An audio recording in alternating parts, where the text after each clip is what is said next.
ng bayan, maasahan anumang panahon.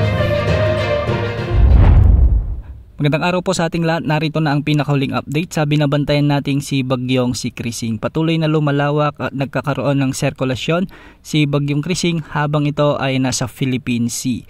Huling namataan ng sentro nito sa layong 520 kilometers, hilagang-silangan ng Huban-Sorsogon o 470 kilometers, hilagang-silangan ng Virac, Catanduanes. Sa ngayon ay taglay na nito ang lakas ng hangin na umaabot sa 55 kilometers per hour at pagbugsong umaabot sa 70 kilometers per hour. Kumikilos ito ngayon ng hilagang kanluran sa bilis naman na 25 kilometers per hour.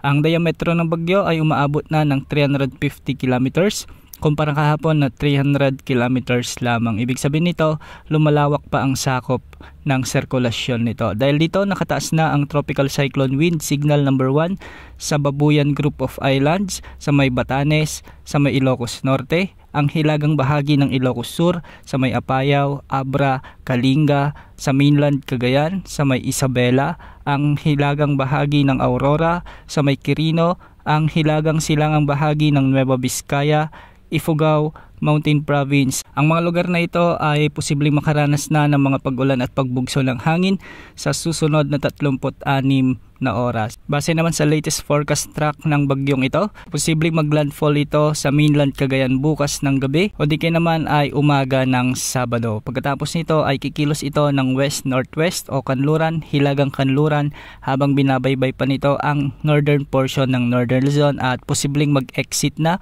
o lumabas sa ating area of responsibility sa gabi ng Sabado o sa umaga ng Linggo. Inaasahang lalakas pa bilang tropical storm si Bagyong Krising ngayong araw at bukas ay inaasahang maaabot pa nito ang severe tropical storm category, kaya hindi inaalis ang posibilidad na itaas ang signal number 3 lalo na sa hilagang bahagi ng Northern Luzon. At dahil nga sa patuloy na paglapit sa kalupaan ng bagyo ay makakaranas na ng mahigit 100 hanggang sa 200 mm na pag-ulan ang mga lalawigan ng Camarines Norte, Camarines Sur at Catanduanes. Samantalang makakaranas naman ng 50 to 100 mm na mga pag-ulan ngayong araw ang Cagayan, Isabela, Quirino, sa may Aurora, Quezon, Albay, Sorsogon, Masbate, Northern Samar, Eastern Samar, ang Samar Province at ang Biliran. Samantala dahil naman sa umiiral na habagat na pinalalakas ng bagyong si Krising, asahan naman ang mahigit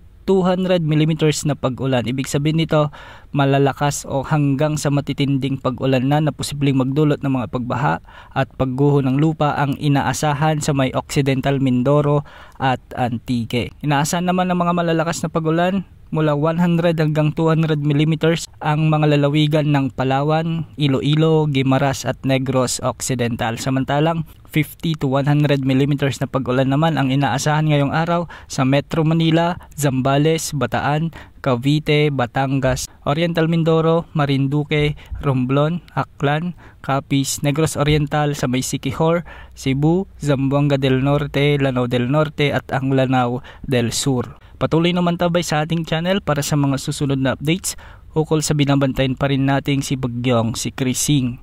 Hindi rin inaalis ang posibilidad na tumama ito o mas bumaba pa ang track nito sa mga susunod na araw. Yan muna ang update sa lagay ng panahon. Ito po ang weather update ng bayan, maasahan anumang panahon.